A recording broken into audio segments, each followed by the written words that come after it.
ഇന്നാണ് നമ്മുടെ ജീസസിന്റെ birthday. OG ജീസസിന്റെ കാര്യമല്ലേ, ഈ ചാനലിലെ ജീസസിന്റെ കാര്യമാണ് പറഞ്ഞത്.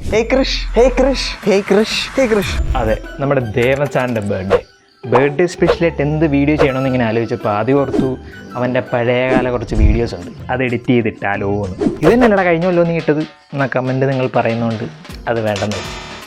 iPhone 17 ഇറങ്ങിയ സ്ഥിതിക്ക് അലക്സ, എൻ്റെ ബാങ്ക് ബാലൻസ് പ്രകാരം എനിക്ക് ഏത് ആപ്പിൾ പ്രോഡക്റ്റ് ആണ് വാങ്ങാൻ സാധിക്കുന്നത്? താങ്കളുടെ ബാങ്ക് ബാലൻസ് പ്രകാരം താങ്കൾക്ക് ആപ്പിൾ ജ്യൂസ് പോലും കിട്ടില്ല.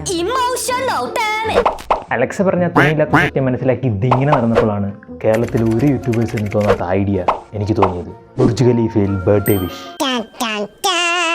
പിന്നെ നോക്കിയില്ല, കൂലിയിലെ രജനീകാന്തിൻ്റെ സ്റ്റൈലിൽ ഫോൺ എടുത്ത് അങ്ങ് വിളിച്ച്, hello Burj Khalifa, I am calling from one of your Emirates, Kerala.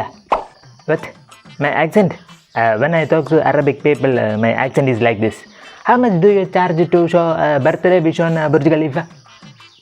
Who? Me? That's my cousin. He's a very nice, but Corona batch. But he is a nice. He doesn't know anything. He doesn't know how to take an injection. But he's a very nice and good nurse. Also, he's a content creator, very famous content creator in Kerala. But what followers he has? But so many followers he has. Okay, how much do you charge? അത്രയാവൂ?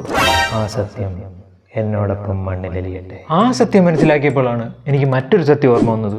എൻ്റെ ഉള്ളിൽ വലിയൊരു editing സിംഹം ഉള്ളപ്പോൾ ഞാനെന്തിനിങ്ങനെ വിഷമിക്കുന്നേ? എൻ്റെ editing skill കണ്ട് അവൻ ഞെട്ടണം.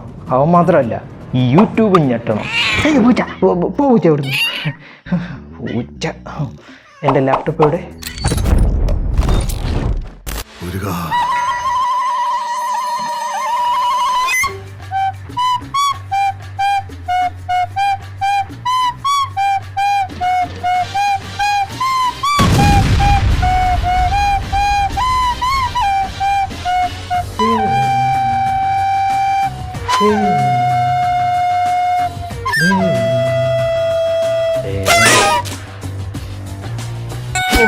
ചമഞ്ചാക്ക് edit ചെയ്യൂ ഇതുപോലെ.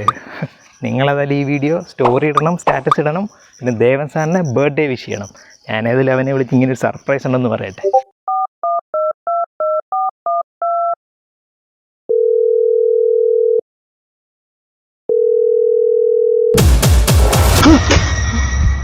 ദൈവമേ, അതൊരു സ്വപ്നമായിരിക്കണേ.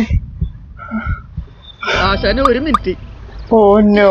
Happy birthday to you. Oh, Shanti. അവനോടൊന്നും തോന്നില്ലേ?